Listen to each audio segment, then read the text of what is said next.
This is the sound that a highly trained group of soldiers know so well, but before they reach this point, they must first know what it takes to get there. Whether it's teaching your team how to plot a map, Jameson, cold turkey, guiding your squad quietly through the woods, or simply applying camo, these soldiers take it seriously. To some, they are just soldiers. However, to their units, they are their eyes and ears on the battlefield.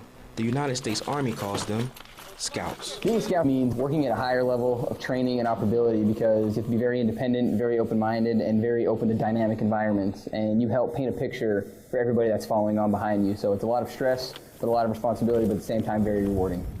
The Scout Platoon belongs to the 3rd Battalion, 69th Armor Regiment, stationed here in Poland, in support of Operation Atlantic Resolve.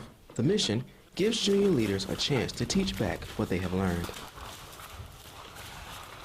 It feels amazing being able to teach another country our ways of doing stuff and also learning their ways of the same job. They're actually working with us. They want to be there. And it feels great having another country who actually is able to and wants to learn our tactics and vice versa for them. Roger that, we're staying in the blue building. Along with room clearance training, these two nations have a lot more in store as the mission progresses.